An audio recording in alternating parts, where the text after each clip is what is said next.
right now. Damn. 1 hour to go through 26 slides. 25. It's not good, yeah. Okay, so we are picking up with respiratory disorder.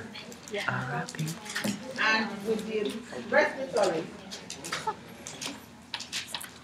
with other ones, we have to start with the differences in the anatomy and physiology of the child with that of the adult.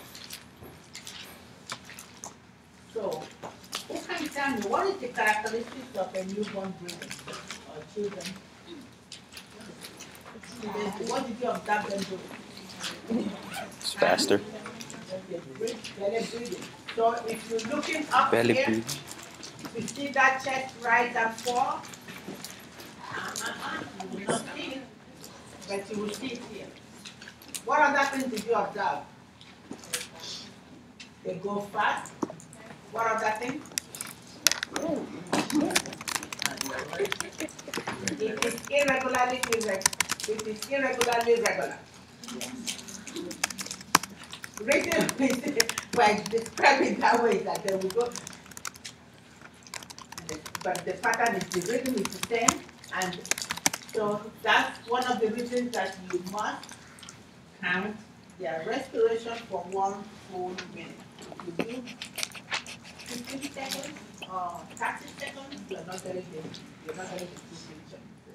What else?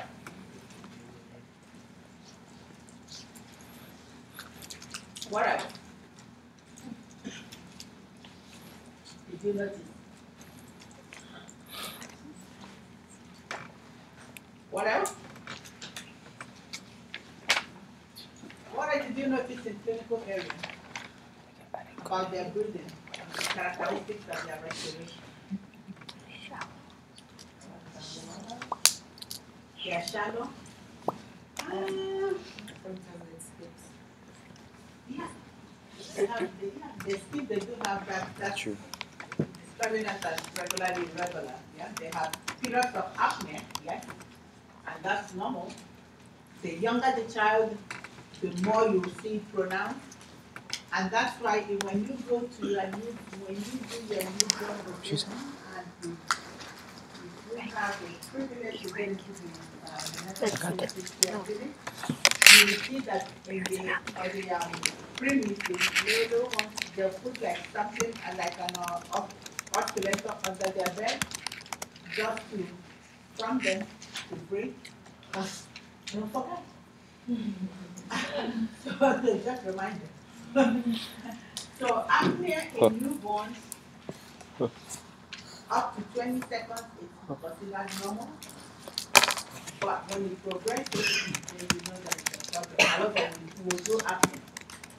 So anyway, I highlighted some of those things that you need to know. Their oral cavity is so small. With that small oral cavity, they have a large tongue. And that can include the airway. So that's a risk for obstruction. The lymphoid tissues are also very loose and they grow rapidly. With viral infection or upper respiratory tract infections, those lymphoid tissues will swell as a result of that inflammation. And with that inflammation, that can obstruct the airway. Their airway is just about the size of their pinky. So you can just imagine an infant or a child, their whole airway is just about the size of their pinky. So any slight swelling, okay. So they have long, flappy epiglottis, yes. And then their airway muscles, I was expecting somebody to say that they noticed them, you notice the coastal and intercostal muscles for even the sternal retractions on those teeth. When you go back to the unit, to the clinical area and you are doing assessments of the child, try, open up the chest as you watch the belly rise and fall and see what what you can see, maybe the coastal muscles or the substernal muscles, and see what you think.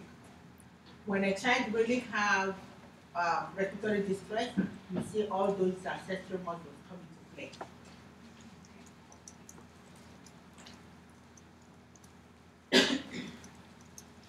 So again, I'll just run through this, but when we get into each disease entity, you'll see how we use it. Common things that we use a lot of oxygen. We love humidification. We love suction. Suctioning can be, the kids, they cannot cough up secretions or blow their nose as you and I can. So we love to help them release those secretions that will block their airway. Simply using the bulb syringe, as simple as it is, you still need to teach the parents how to use it. Okay? So we're using a warm suction in the hospital setting, but at home they're using the bulb syringe.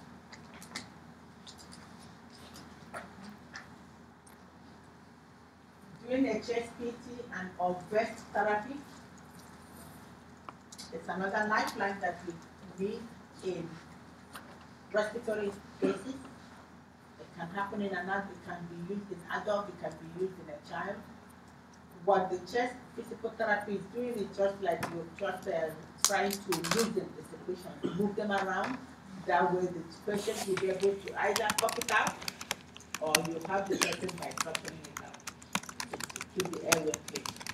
Because your goal is just to be able to have good air exchange in the respiratory or the pulmonary vasculature. That's your goal.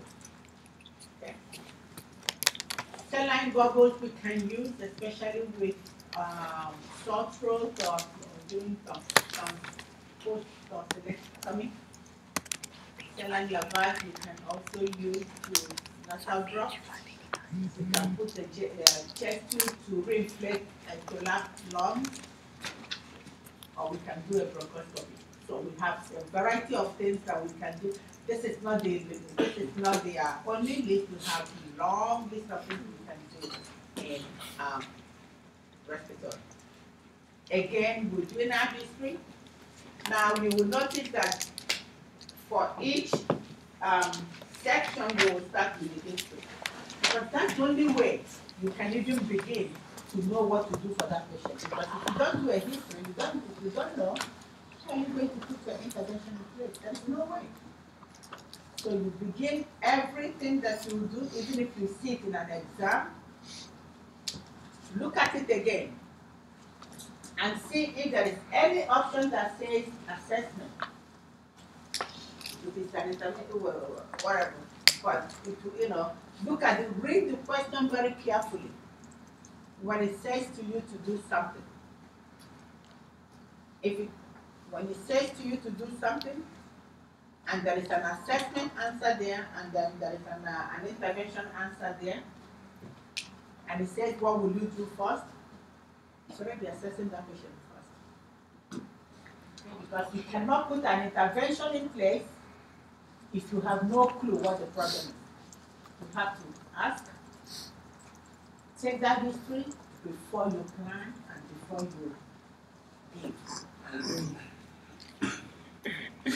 So again, we're looking at the patient's column, and that's part of our 16-second assessment that we do when we get into the room. You just look at the patient and say, oh, is there anything wrong here? Look at the mucous membrane, please. Because if you are assessing my baby with their skin color, by the time you notice that my child is in trouble, we are putting him in a body bag already. Because we will not notice it. Because his skin is so dark. By the time you notice it, it's really progressed into very advanced respiratory distress. So in other words, look at the patient's mucous membrane, look at the clinical symptoms that the patient is presenting, look at the respiratory accessory muscles, look at the nasal flaring will be your initial thing that you will notice that the child is trying to kind of clear its nose.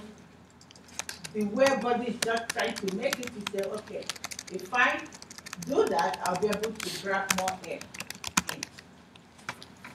And then as they struggle, they start to use the accessory muscles, intercostal muscles, until they use the substernal muscles on all those accessory muscles to come into play. So, but if you are taking care of a child, you would like to notice the initial signs of respiratory distress in the child. You don't want to notice that child when the child is already advanced. So initially they will start with nasal, they will start with tachypnea initially. That fast breathing trend is okay, if I do it, I'll be able to overcome this problem.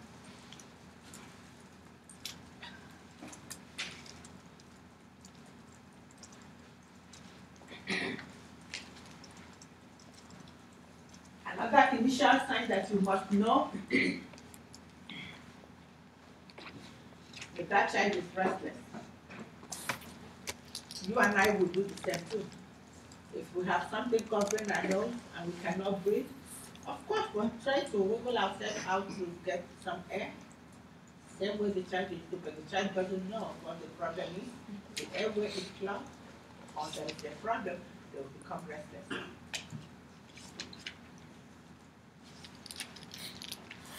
So this is just a review, and you guys will have to help me on this. So with normal breathing, we say that it's all vesicular breath. You hear that squishing sound, and that's considered normal. However, there is a time, there will be a time that it may not be normal, and those are the things that we need to identify. This is part of our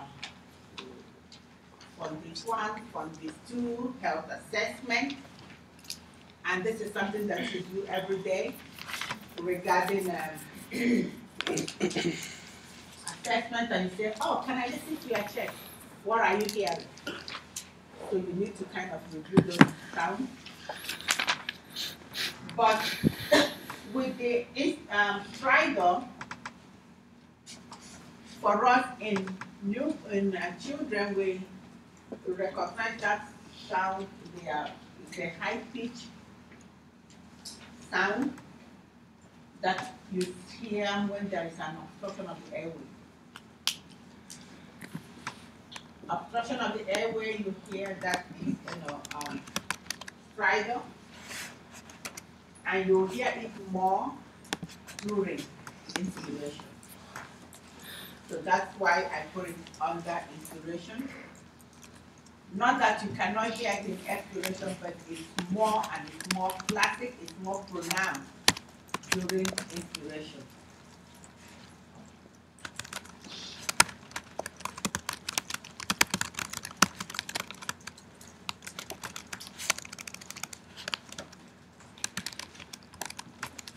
And something like when we do epiglottitis, when there is obstruction, when there is inflammation and partial occlusion of the airway, when the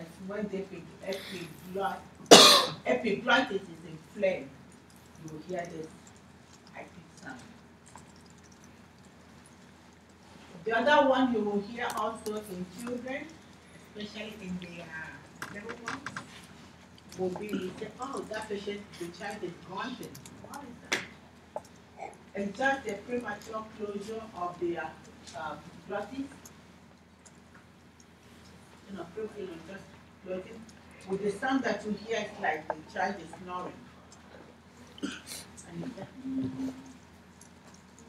the child is just like snoring, so you say, oh, that child is grunting, and that they will characterize that like that easily in the newborn period and then in the children.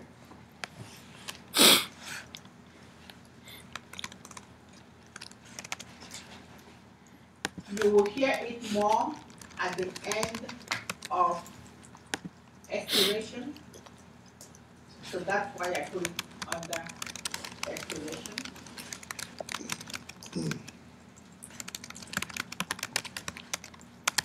Without intervention, without helping this child resolve that partial closure or partial collapse of the alveoli, and you leave that grunted sound to continue, that child can get into respiratory failure.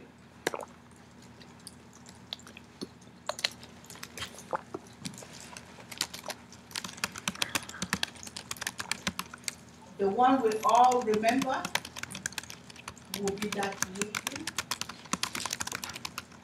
and that is the one that we associate with asthma, which is that beautiful note that we hear when there is a narrowing of the airway due to spasm of the airway or due to constriction of the airway.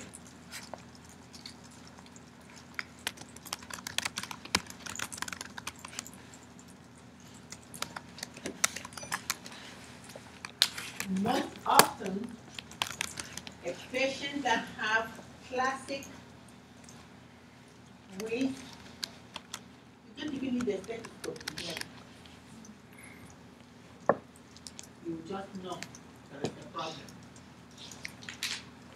And this patient needs help because if you don't, that airway is under spasm, there is constriction, there is no air entry there,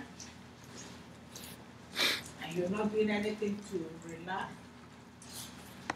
the bronchiole or doing anything to re-establish air exchange, patient can end up with CO2 toxicity, patient can end up with respiratory failure and all that. And you can hear it both in inspiration and expiration, so that's why I put it that way.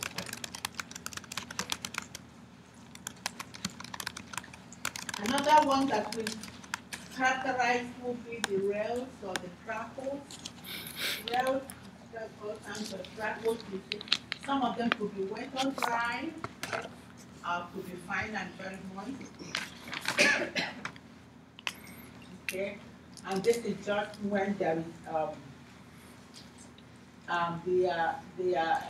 when a secretion is just air is going on superimposing on the secretion, so you will hear that there is a retention of fluid in the airway. For the very fine ones that is very short, very fine ones, you're looking at when you have pulmonary edema.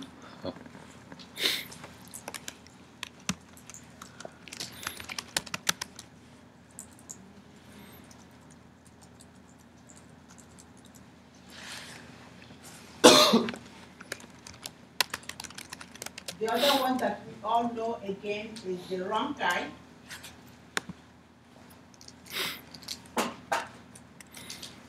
Which is that it's a low pitch sound, sometimes will sound like a wheeze or like a squeaking sound.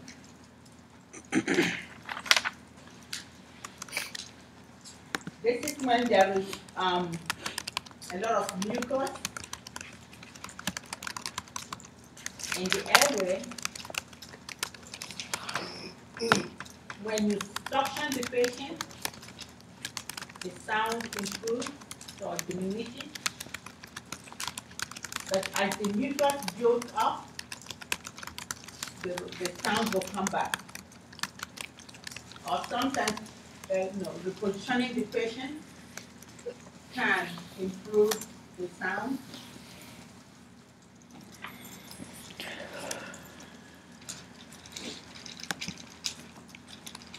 Again, you can hear this more on expiration.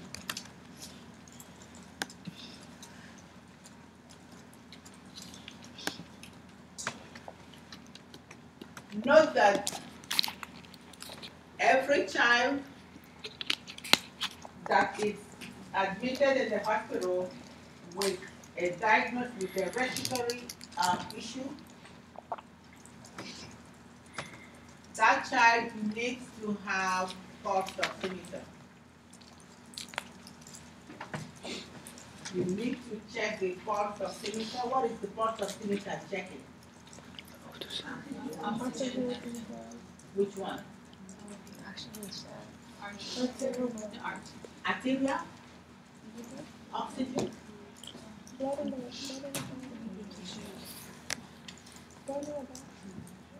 Blood oxygen?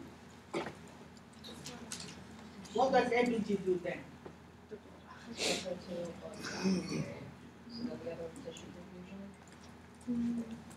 Can I know the difference? Know the difference between the two? MEG, pulse oximeter? Alright? That's one question out of 50. What? Venous. So pulse is for tissue diffusion, and DG is for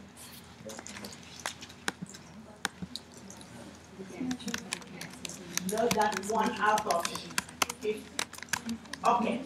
Check. Other things we can do, check that. This is for pH. It's for arterial pH. And all these other stuff we can do. So, we love to give oxygen to support the child to maintain the O2 saturation. Oh, We can do the O2 mask, which younger kids do not like. Hey, I don't like it either, because how can you cover my face? Nobody will want that. So they will fight even when you want to use that to give their nebulizer treatment. They don't want it. Or you can do their cannula, which they like, they don't like it, but they tolerate this better. And this is the non-rebreather mask.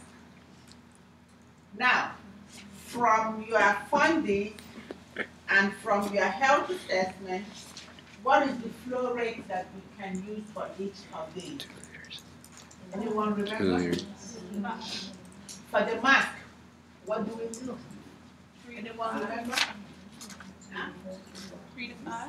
3 to 5 for which one?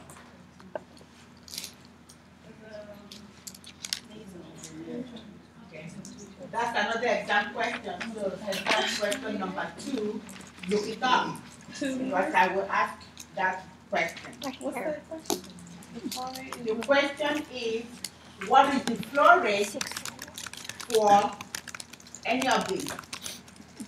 The maximum flow rate. So that's another question, another exam question. Look it up because I will ask that question on exam. And I mean it. It's on page 601. Like all Yeah, I'm the not all the looking at masks it. and stuff. It's on 601, like the liters and stuff. And you better get it right. Because anybody that gets that question wrong, you and I will have a dance in the parking lot. I'll get it wrong. I'll get it wrong. I like to dance.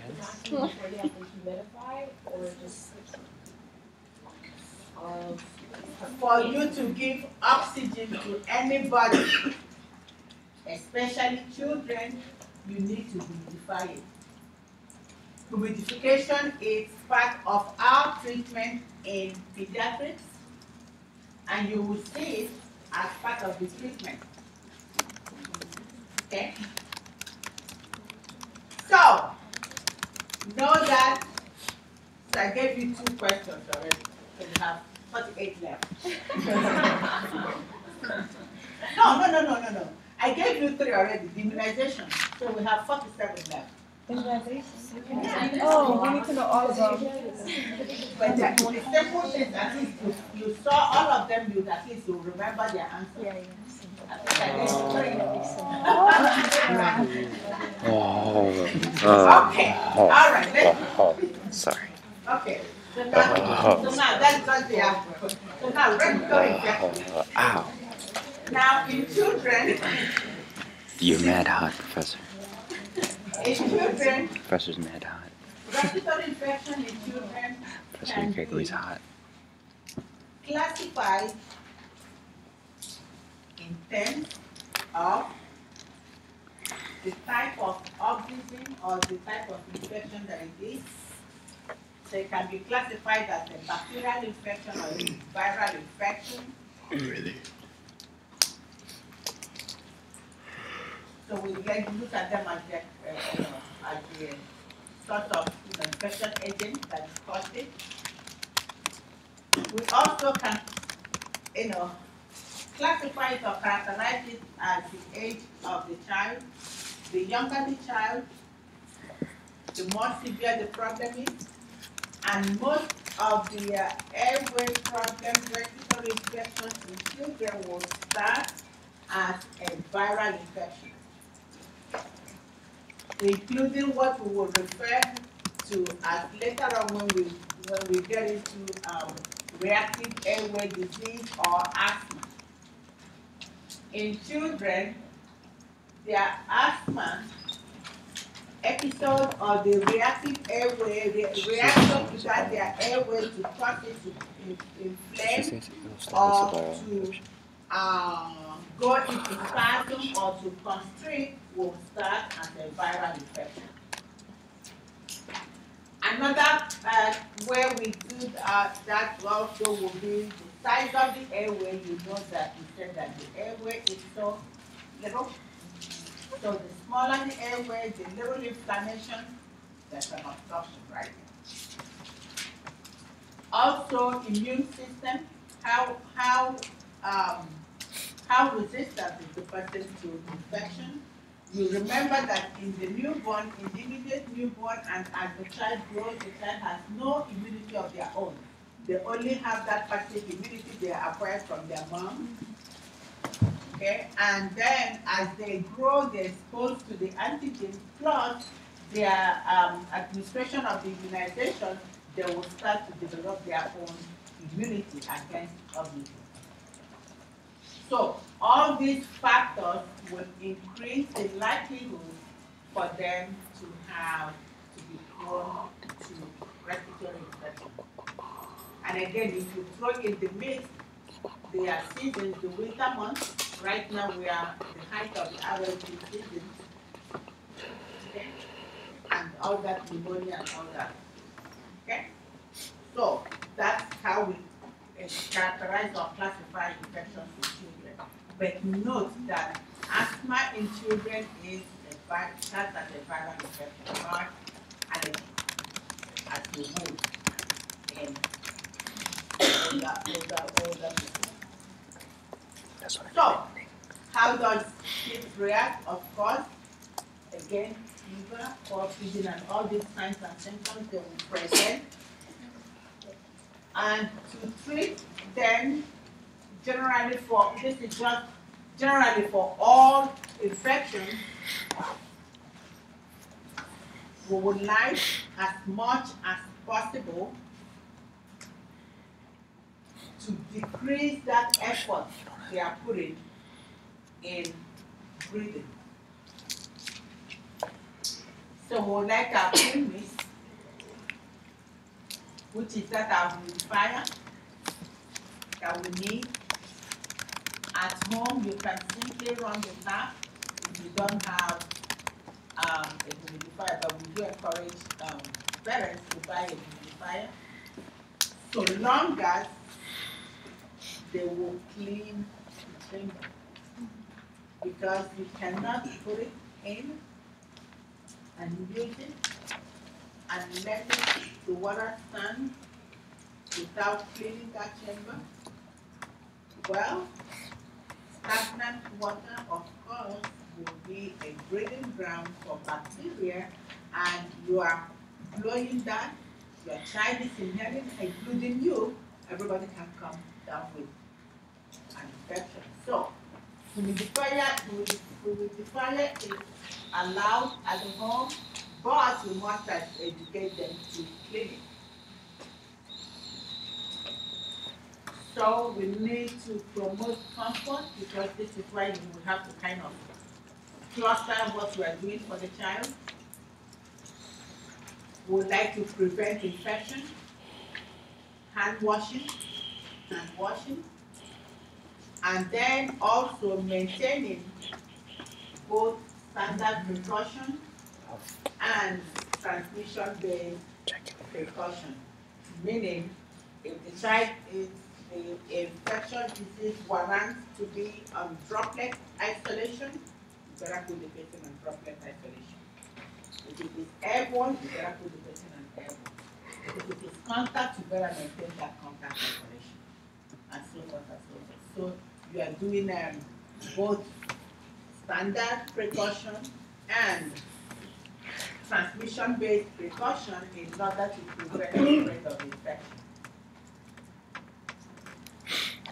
The child, all children with respiratory infection will have a fever. We need to treat that symptom. We need to bring the body temperature down and upward. Physicians like Tylenol. Some of them will say give Tylenol alternative with morphine. Again, whatever the physician is ordering, we have to instruct the parents on how to give the medication, and just to make sure that they give the recommended dosage. They cannot do over, or they cannot do under dosage. We promote hydration and encourage that child to feed. Yes, once that airway is clogged, that child will not be able to stop. That child will have lots of appetite. So we'll try to encourage feeding. It can be small incremental feeding that we'll give. And again, what we do most, what we do best, is promoting that support, giving that support to that family. So, and this will be for, if you remember these things, you can plug it into any respiratory problem. So, I've just run through the disease entity, but the overall care that you will give for a respiratory problem will be that big umbrella, and then now we're just running through the specific ones. Our common cold, for instance, upper respiratory tract infection. Of course, what are we doing? We're just relieving the symptoms here. Okay? Because it is a viral upper respiratory tract infection. Child will have fever, child will be uncomfortable, child will not eat, child will be irritable. What we're doing basically here is to relieve the symptoms that the child is having and educating the child, the parents. So, to promote comfort here, we use our bulb syringe or suction, depending on where we are, and we can monitor the O2 sat if the child is in-house. Okay. Again, preventing infection or super infection of that by proper hand washing. We avoid secondhand smoke, and we avoid exposure to other individuals that have COVID. For our pharyngitis, again, this one is a bacterial infection. And what you see is that if you look at the pharynx, it's just red. And this is as a result of group AB hemolytic streptococcal infection. We have to treat it very effectively. Otherwise, that child runs a risk of complications. Complications can stems from complicating the kidney and start going in with acute glomerulonephritis. When we do renal system, we'll cover that in detail, or the child can end up with rheumatic heart fever that will affect their valve of the heart. In either case, that child needs to be treated with broad spectrum antibiotics after we do the throat culture. So once they take the throat culture, they start with broad spectrum antibiotics. And then you put in place all the other comfort measures to help support the child. For our influenza, you know that it is very this is during the winter months. Sometimes the child will have the viral influenza, which is a viral problem, and then we superimpose it with an infection, so the child has a double whammy. Okay. So if it's a straight old flu, that's a viral that will result in all the bacteria complicated, then we have to treat the bacteria. And that's one of the reasons CDC recommends flu vaccine for any child above 6 months, and also for all healthcare workers or anybody that has a child, or elderly people, or some people that have chronic illness or immune compromise in the household to take the vaccine to protect those people. However, sometimes in the very severe cases of flu, there will be medication like amantadine. And what amantadine does is not really that it takes care of the viral infection, but kind of makes those symptoms kind of very manageable. It does not treat the virus as you would give antibiotics to treat the bacteria. That is not the intent of that amantadine. But again, our goal is preventing it from happening by getting the flu vaccine. Even though some people, when they get the vaccine, they may still come down with flu, but it will be a very mild one. It will be a very mild one. Remember, there are several strains of the virus, and that's what happens. Any questions before I proceed? Anyone? So, now you know that, remember that for the treatment, the broad umbrella treatment will be that, and then these specific things, you just take the specific things for each one. For our tonsils will be the inflammation of the tonsils, which are these, and these, they become inflamed, and once they're inflamed, they are swollen. It can be from bacteria, it could be a viral infection,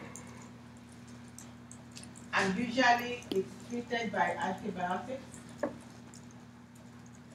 However, if the patient is having recurrent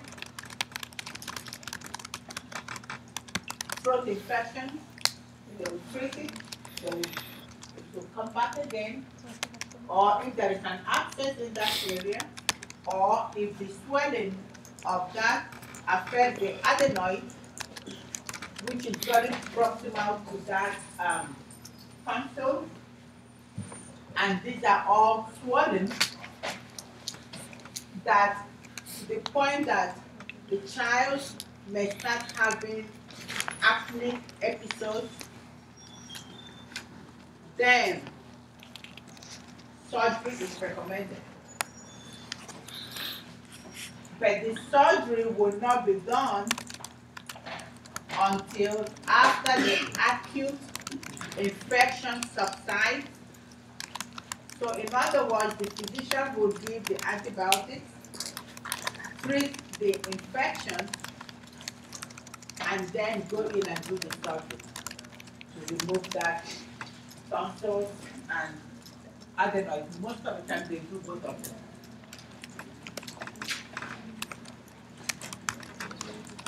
So what you will have to do is you need to instruct the parents about the surgery. Surgery will be contraindicated if the person has cleft lip or panic.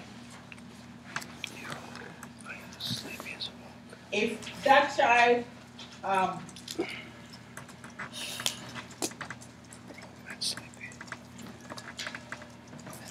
okay, if that child has cleft lip, cleft palate, if the child has a cleft palate, surgery is contraindicated. Surgery is also contraindicated if that infection is still very, very active. You have to treat the infection first before. So, post-operatively,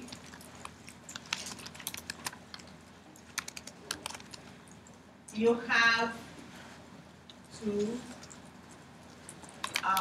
this is one of those times that it is acceptable in pediatrics for you to lay your patient prone, but with the head turned to one side. Remember, because of sudden infant death syndrome, the American Academy of Pediatrics, recommended that you do not lay the patient prone. Okay, so this is one of those times that it is acceptable to lay the patient prone in the immediate post-operative time. Patient stays prone on their belly with the head turned to one side, or you can recover the person side lying. This is just to, facilitate the secretion of the, secretion. You have to observe this child very carefully, immediately post-operatively, because the child can bleed. One of the early signs that you will notice that the child, that is a potential problem or that the child is bleeding is that the child will be swallowing frequently. Without you seeing that blood, the child is swallowing frequently because of that post-nasal drip. So the child is swallowing frequently, or attempting to clear their airway, or maybe the child will vomit and then you see the bright red blood. So do not rely only on seeing the bright red blood for you to conclude that this child might be bleeding. Yes. Okay? Yeah. You sure? All right, because that. You and Jackie. Jackie, you okay? Yeah. Yes? I don't like your face. Oh. I hope you're you okay? Yeah. Yeah? Okay. She beasted. All right, so you and Gabby, I'm watching both of you. What did you do? I don't know. I don't know. It's like you are not comfortable. I'm cold. You are cold? Yeah. You see? Okay. At least you are not comfortable. Very good assessment. I can tell that. Something is wrong. But we don't know what it is, but now you told us. Look at your book, damn child. Okay. Jackie didn't So again, I mean, you notice that even before you start noticing the changes in the child's vital signs or dropping in the blood pressure and all that, or that increase in heart rate and this, just notice that frequent swallowing. Okay. This child also needs to have, once they wake up, they can eat as tolerated. They start with soft, flu. But things to avoid will include anything that is red, because you would like to know which one is the fluid that I gave the baby, and which one is blood. So you want to be able to have a good assessment. You would also like to avoid anything that would be so rough, so harsh on that acidic to that raw tonsillar area. So you will avoid things like orange juice. You will avoid things like milk that will coat the area, or any seasoning. Any seasoned food, you would like to avoid those things. And then of course you would like to give your pain medication to relieve the pain.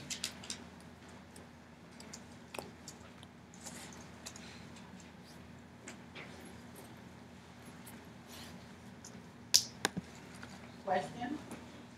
Yes, sir.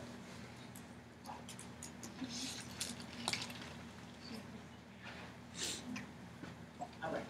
Any questions on tonsillitis? There is a question on that one. So that will be question number. So now we're on 46. Yes. Croup syndrome. Croup, we will describe croup as a symptom that is characterized by backing sound due to that swelling and obstruction of the larynx. It will produce that backing sound. And when you hear it, you will not miss it because it sounds like a little puppy. Yes. When you hear it, you don't miss it. I wish we could have all these things. So, some of the conditions that could produce some of those sounds will be when you have inflammation of the epiglottis. And this will describe this as a potentially life-threatening problem in the sense that the epiglottis will be swollen and will be touching each other and can obstruct the airway at any given time. This problem affects children 2 to 7 years of age. Causative organism is the Haemophilus influenza. However, since CDC mandated the vaccination of kids to children, the incidence have decreased dramatically. For this problem, you will notice that that swelling, which they will diagnose once they do a lateral X-ray of the chest. So this is what the epiglottis will look like. You can imagine a little child with their pinky thing and then swollen and this, so the whole will come like this. Usually it has an abrupt onset. The child will wake up middle of the night with sore throat and difficulty breathing or swallowing. And this will progress rapidly. So the classic symptoms that you will notice the child has absence of spontaneous cough, have difficulty coughing, the child cannot really cough. Child is drooling because they cannot swallow any of those saliva because of the swelling. Child has dysphagia, cannot swallow, and child is very, very irritated, agitated, trying to kind of, if they can just take that stuff away from their food, they will. So that's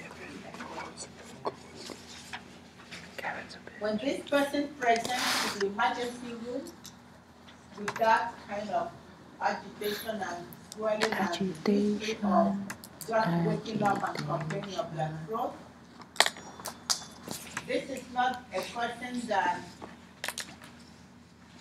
they will have to examine to see what the throat looks like. Usually they will do all kinds of assessments by preferring looking at, oral exam. They will not do that.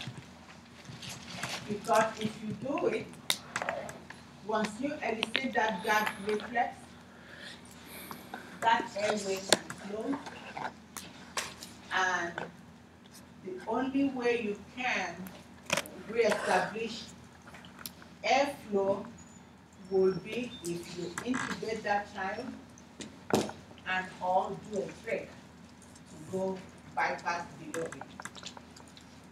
And if you don't have somebody that is trained and can do it, that procedure, please.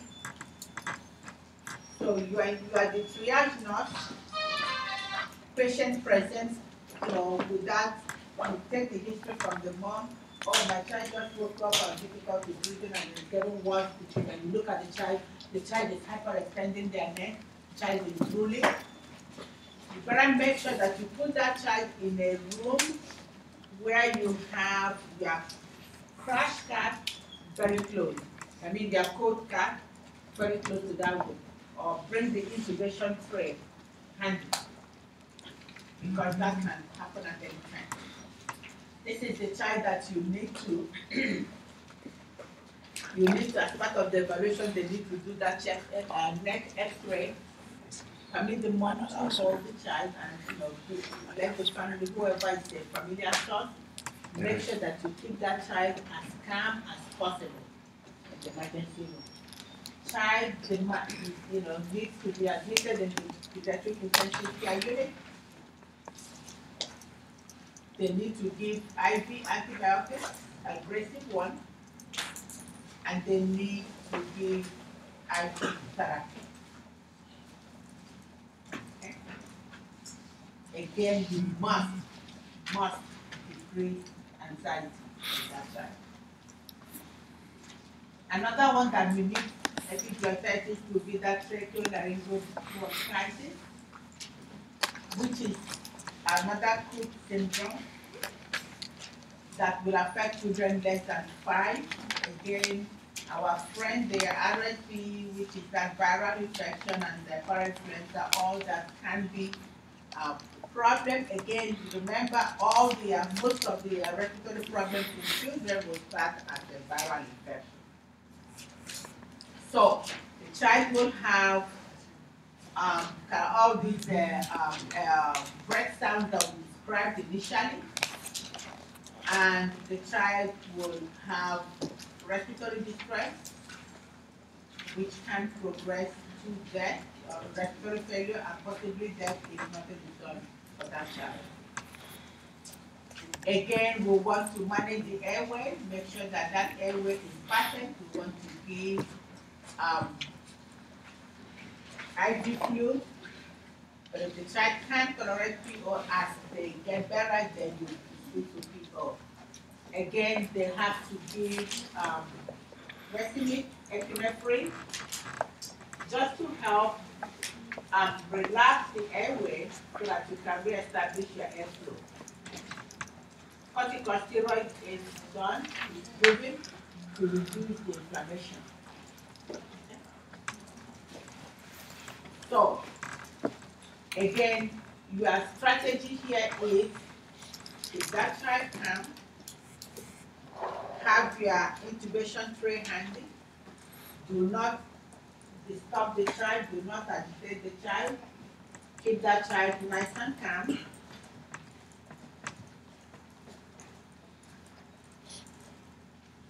And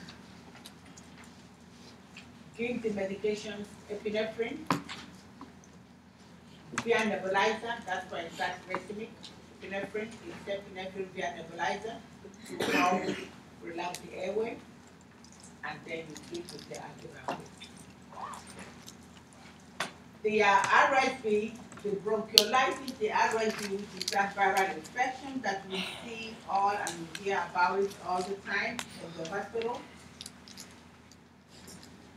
It is very,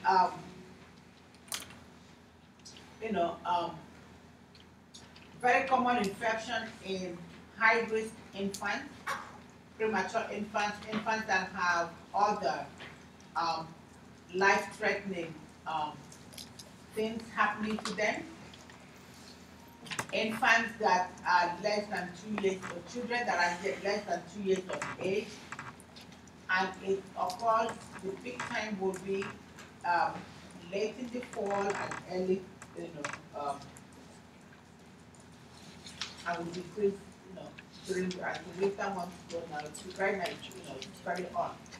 It will decrease later on. So it will start as upper respiratory tract infection, okay, and without swelling, and without constriction, and without those impairments in air exchange. But the diagnostic of this will be you take that nasal swab and isolate the organism, and also you can do a chest X-ray here. But the isolation of the RSV virus will be the diagnostic thing that you need. Again, you have to isolate this child because it's very contagious, so you do both standard and transmission-based isolation precautions, and then you do whatever is necessary to maintain that airway. Again, you are you're preventing infection, and also you're preventing RSV by giving their immunization of the vaccine, the synergy to those kids that will decrease that legality of it. And again, we are teaching those parents how to take care of the child and signs and symptoms to report to the physician. Again, with your pneumonia, is bacterial infection. It can affect any side of the lung. It will be on just one location. It will be a bronchial, involving the bronchiolus, or it will be confined to one alveoli or to very bronchial area. So whichever area that it is, that's what it is, but we know it as pneumonia, which is that infection, and it can be of the lung.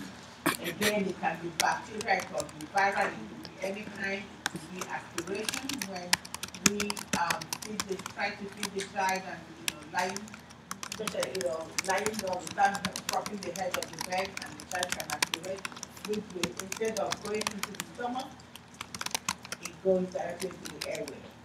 That can lead to aspiration pneumonia. Okay, viral is viral, and you treat it as a viral infection. Symptoms will treat. Same way we treat viral infection. Viral infection anywhere in the airway. Understood.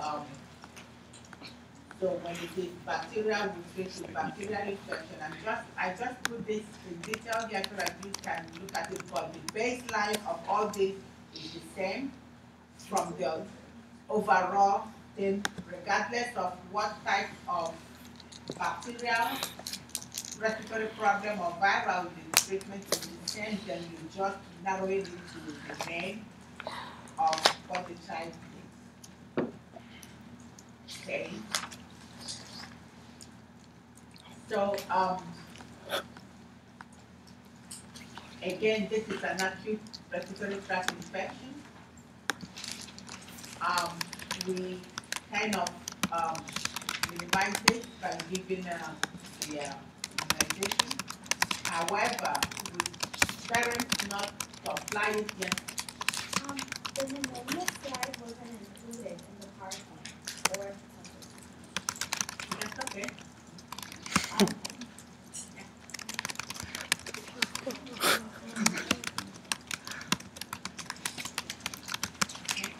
So you know that this,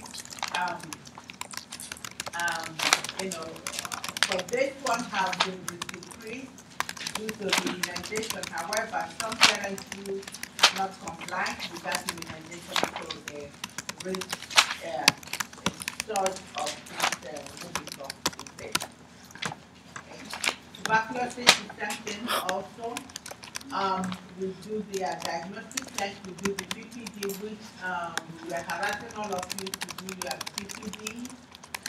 those of you that came from British colonies, you will recall that you've got the BCG, which because they believe in giving you that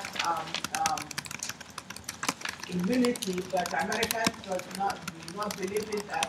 Rather, they'll say to you, once you develop that immunity, you must have been exposed to that oxygen and then take it allow you.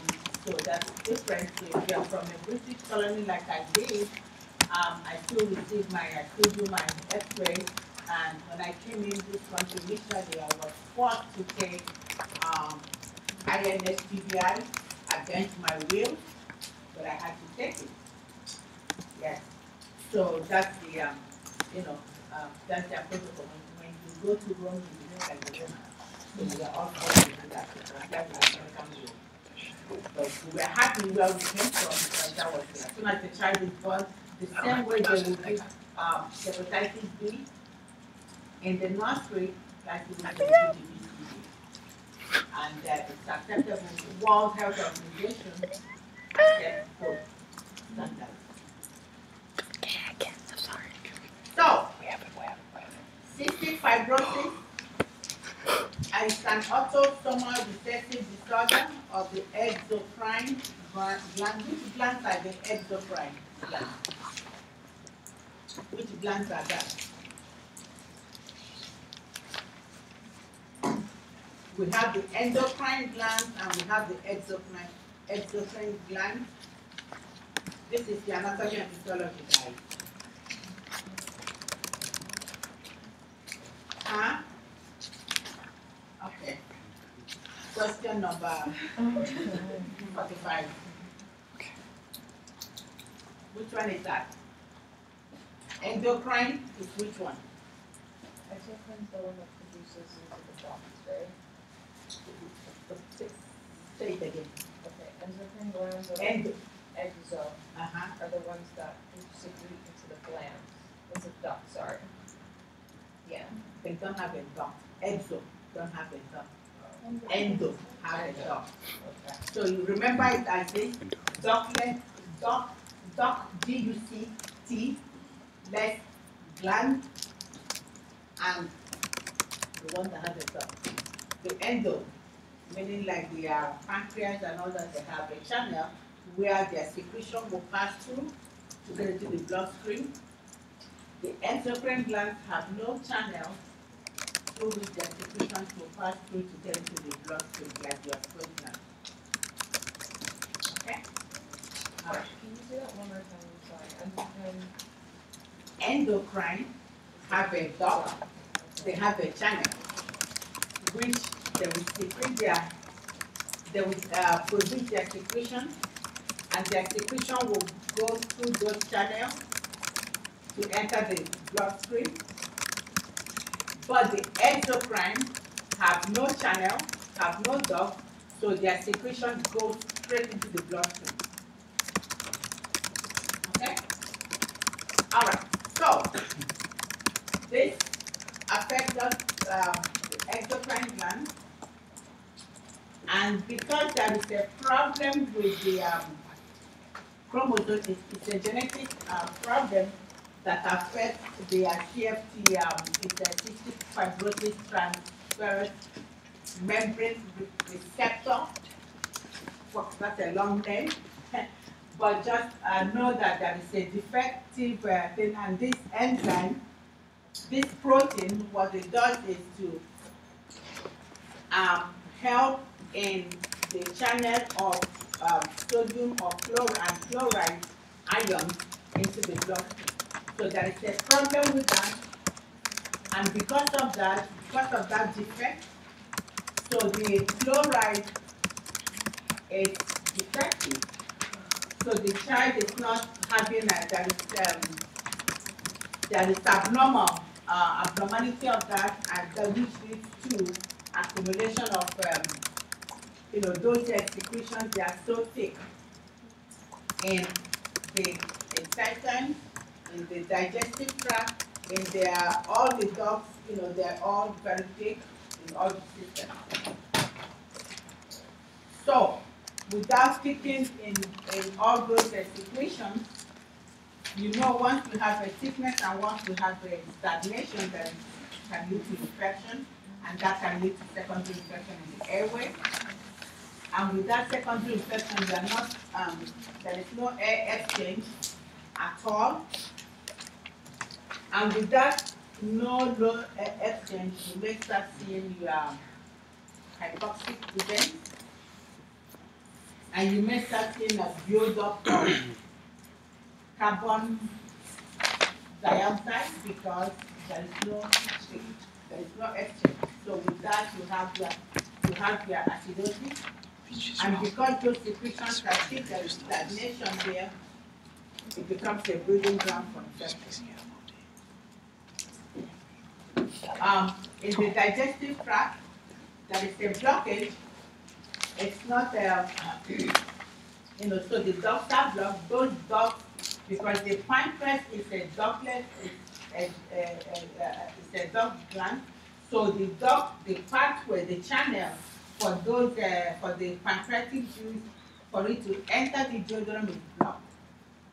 Okay.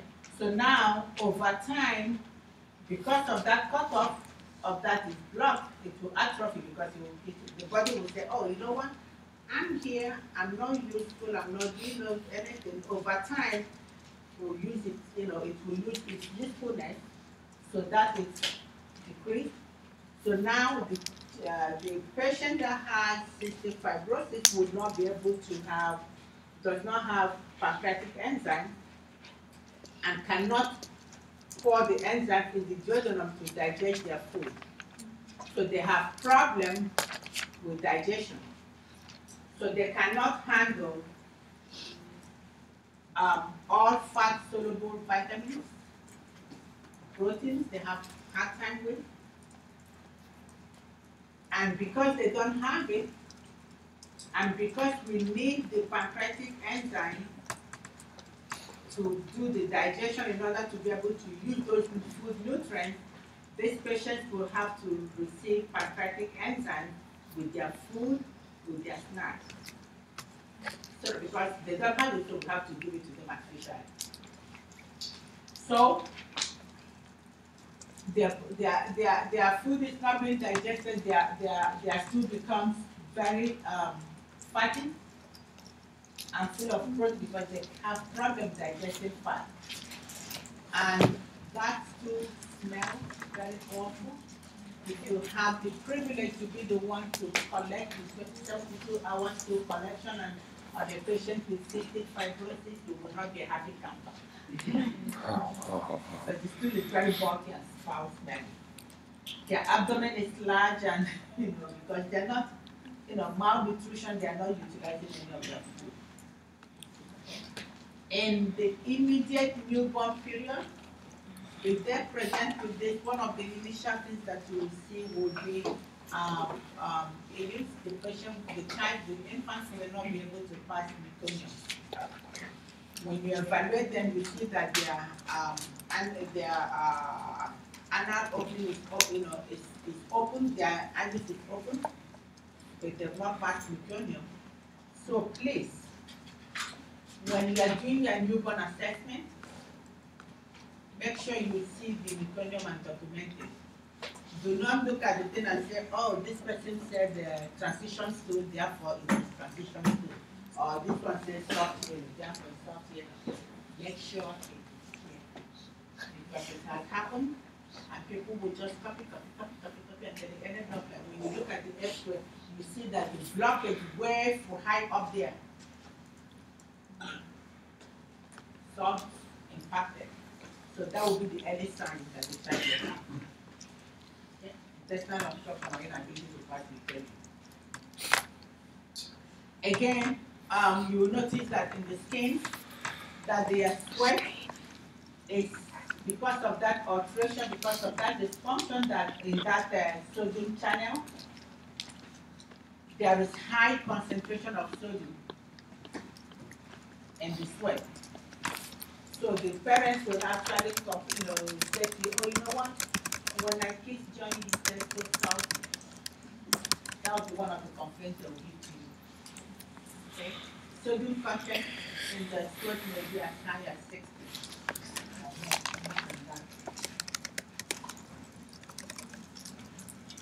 So they can do a deodorant analysis, and in that deodorant analysis, they'll find out that there's no pancreatic enzyme. Okay? And they'll do other tests. But the classic one will be sweat chloride test. Deodorant analysis will be absence of that, pancreatic enzyme, and the 72-hour stool collection. They'll look at the fat content of that. Well, treatment of cystic fibrosis will be aimed at, number one, we want to maintain air exchange, keep the airway pattern, maintain that air exchange. We would like to promote nutrition. So we give those digestive enzymes to help digest their food, and we have to give them additional high-calorie drinks. Okay. We would also like to prevent infection because of that status of secretions in their airway.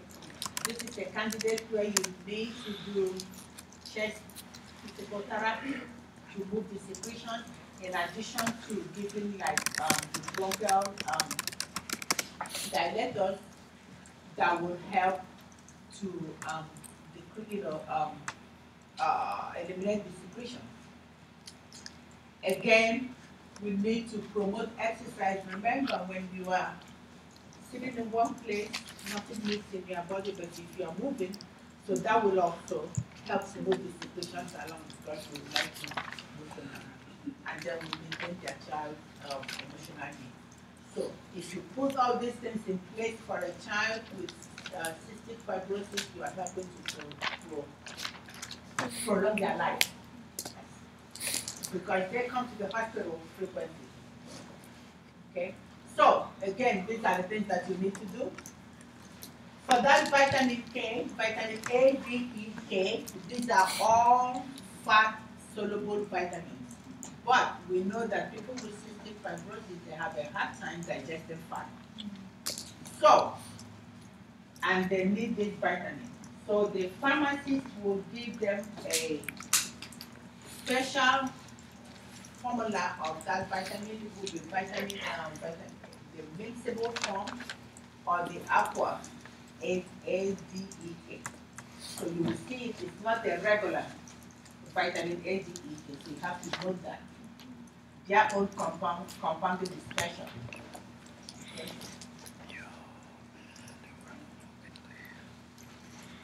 Again, this is what we do to maintain them.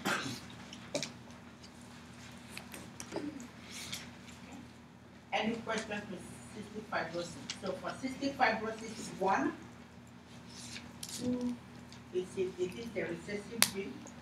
2 parents have to have that problem. The secretions in all their body is thick. There is stasis of secretion that increases their likelihood for infection, that decreases their ability to produce their pancreatic enzymes, because that thing will be atrophied eventually. So because they don't have pancreatic enzymes, we have to give them the pancreatic enzyme with each meal and with each snack. We also have to make sure that we give them good physical chest PT. We have to make sure that we maintain their airway. We have to make sure that we promote their nutrition, and we have to make sure that we keep them alive. They come to the clinic often, and they stay for prolonged period of time. So we have to be able to support them. So, quickly, our asthma would be that chronic asthma reactive airway for us in pediatrics. It is a reactive airway disease, and that reaction can come from a viral infection most of the time. Up to 90% or more of the time will be just simply upper respiratory tract infection. and then the patient has will end up to level it at.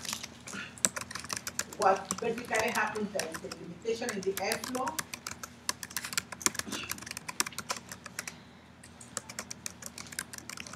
And that's, the main problem, that airway is clogged. Okay?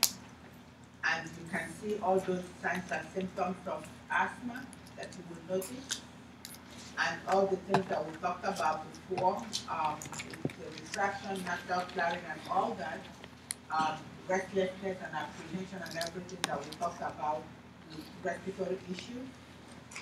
With asthma, the classic sound will be that wheezing sound that we all recognize.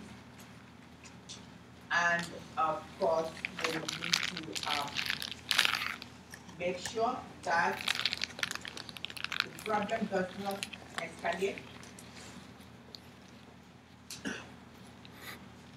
We'll make sure that we relieve those episodes. We'll make sure that we relieve that bronchospasm. And we make sure that if the child gets older, that the child will help with their own self-management. If not, we'll involve the parents in the management of the child until the child gets older. Again, these are medications we can give, those long-term medications, we release familiar dose medications. All these are medications that can be given to the child. And those ones that we give to relax the muscles right away, and some we will give during 6 nights.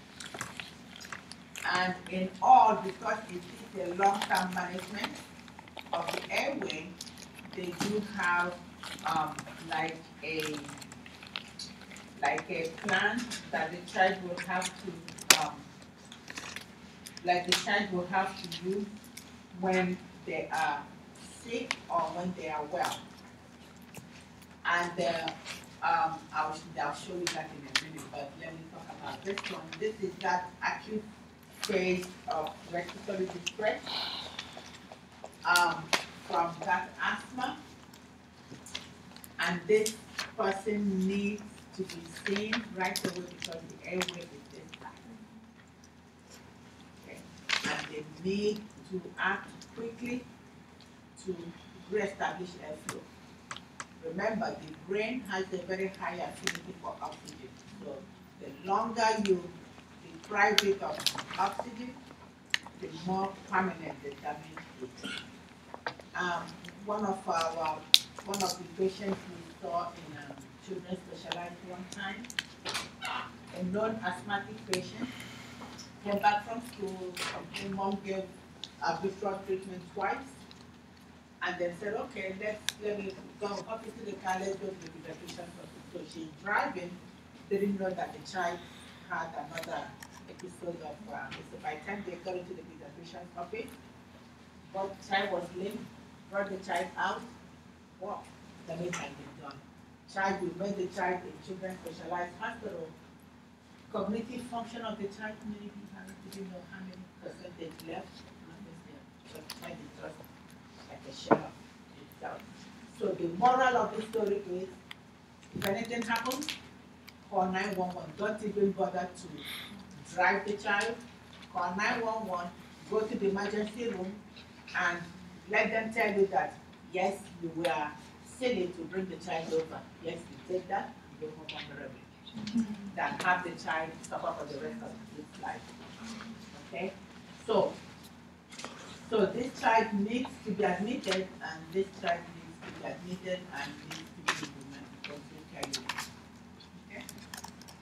So for them, I don't know if you can see this. When the child is admitted, this paper goes to home to the child and also to the school. Because a child that is asthmatic, the school must need to know. This is not the child that the child can say to you, oh, don't tell anybody I'm sick, or not tell them. No, they need to know, because if anything happens to you, people around you need to know what is going on. And the physician will give the check off what they want them to do. And this is adopted by the New Jersey Asthma Coalition in conjunction with the American Academy of Pediatrics. So it's something, it's like a state law. So the child will should come to you as the school nurse back from the doctor with it. And then with all that, and their medication should be in the school also. So it's checked off and it has the signs and symptoms. If everything is good, this is what you take, you just take your maintenance medication.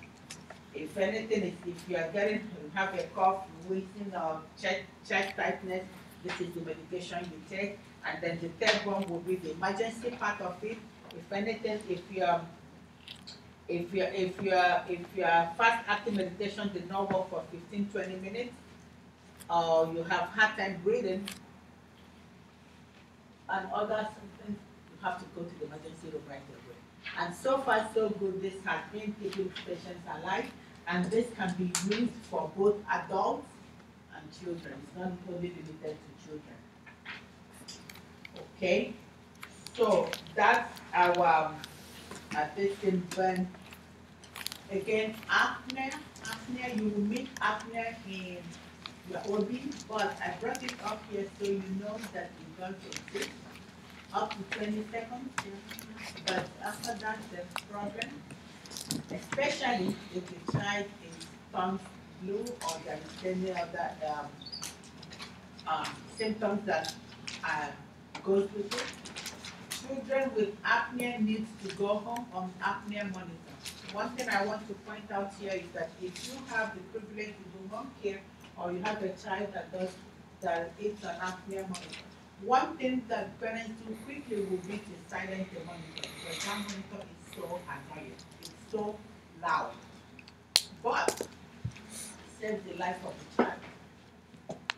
Okay? So if it goes off, even if you're not in the room, you come in, you get to know there is an episode that happens. So the light will be lit, and the number of beeps that you hear will be the number of seconds that child has, number of apneic this thing you have to document. Because already they set it for the delay of 20 or 15, depending on how severe the patient's condition is and what the physician wants to do. So they'll set it up that way. And then you hear that, you would like to document what the child was doing when the alarm went off. Was the child sleeping? Was the child feeding? What is it that the child doing? Did the child, catch its own breath, or do you have to tap the child or move the child in order for the child to kind of breathe again? All this you need to document in addition to the number of beats, which will equate as number of seconds that the apnea went off.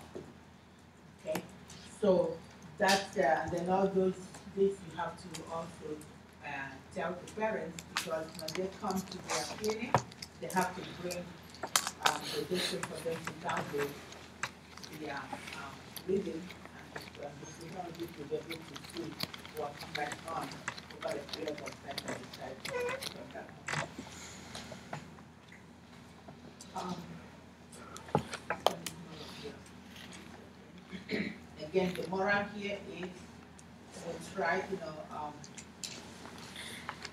suddenly infant syndrome is about it so much, and we try to promote back to sleep as opposed to putting them on the side. But we said that in tonsillectomy, that's one of the only times that we are allowed to recover the child in the prone position.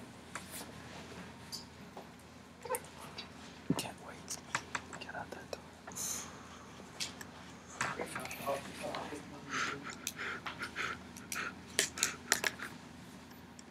Now, I want us to do some questions. Oh. Everybody have their, can use their,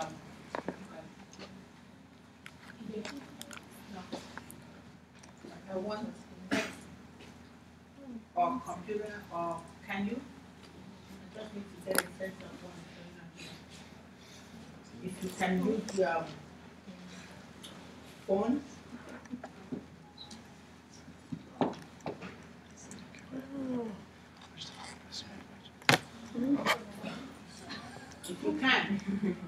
me the answer. Take the answer to your phone.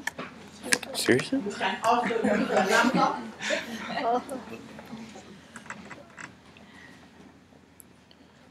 You can use your laptop.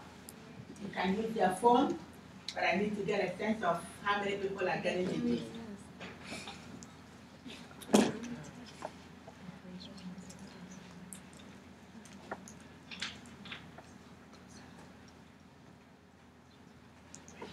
How do we do this?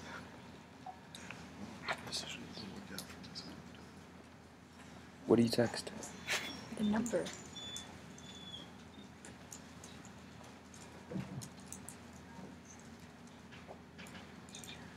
Do we have to pay for it? Did you make 997? Would you put down? I don't know. If I gotta. you think that the answer is Wait. the amount of lymphoid, yep. There's only one If you plate. think it's that, you take that number. If you think it's 6'8", you take. So, the second I don't really want to. Do we have to pay for it? That's what I'm asking.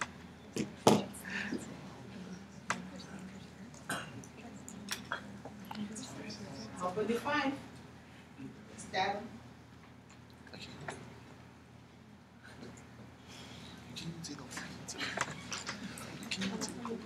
Okay, we're going to another one. Oh. Oh. No? You Oh. don't know the answer. Cell phone. She no answer.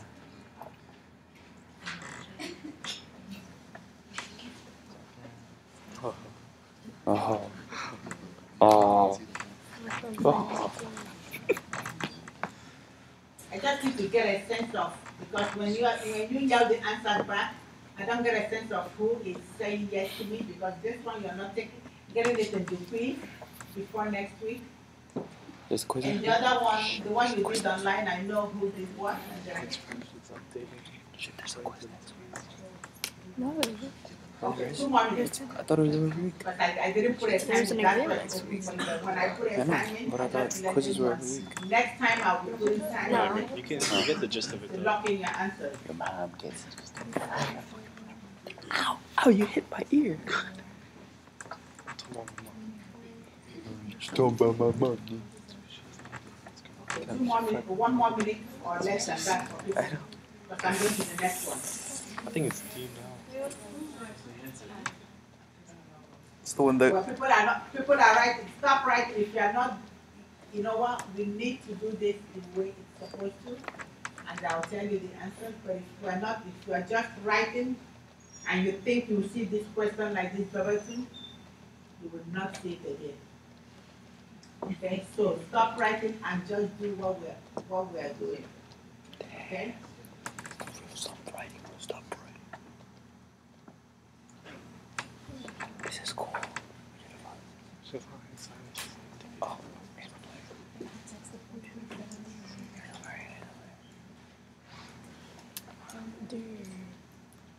Okay, two of them are exactly the same.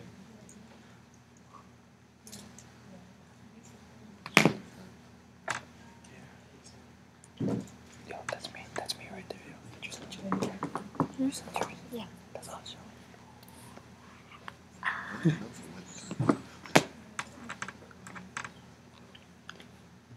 Oh, what if I pay 10 cents for my text messages? But they gotta hurry force us.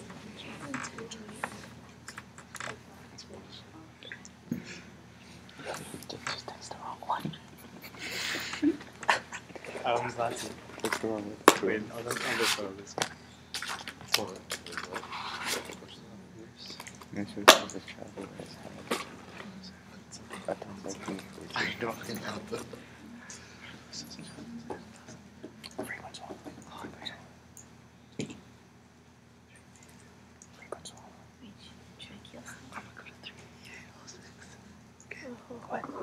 swallow. I'm gonna go to 3, 8, 06. What? I'll go to 3, 8, 06. What if he traces us back? I want to do it so bad. When did you do it? Look. Look Google's trolling. Google's trolling.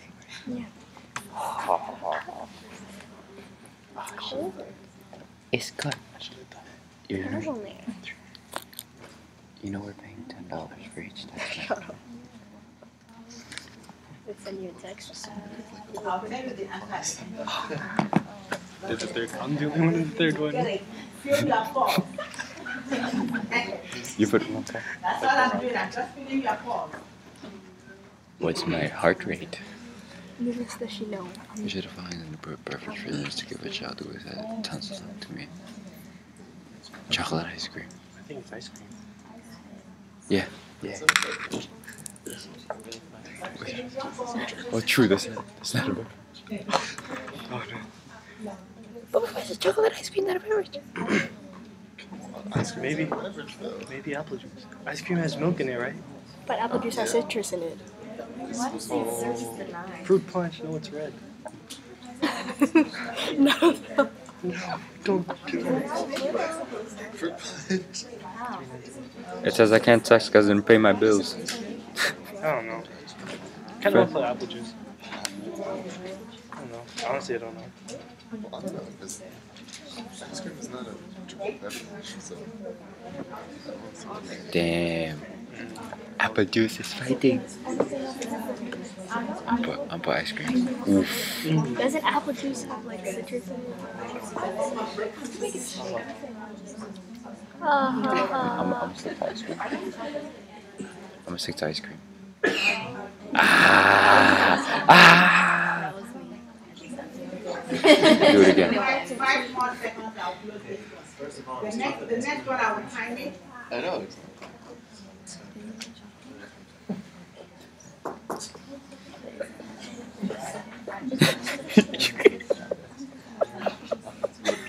I tried voting twice. Isn't it cool? Ice cream. Who put fruit punch? How many people are not participating? I don't think so. Look, total results. 35. Hey, but we all got phones. This is cool. But would the nurse teach workers and educators about respiratory sync? Oh. Oh. No. Last one. Check and look at the table.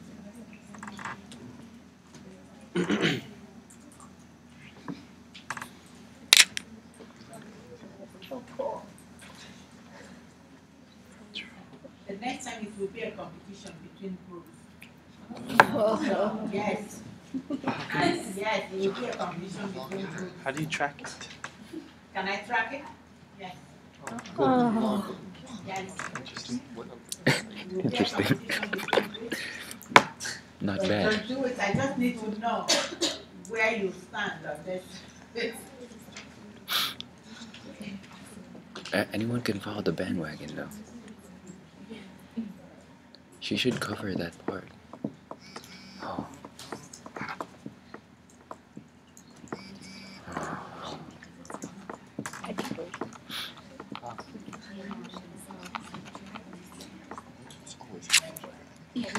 What are you doing? Like, what are you doing? I'm saving it. What are you doing? Get done. Get done. Oh shit, I gotta turn this off, man. Where is she? Yo, it's 12 already. I'm trying to go home.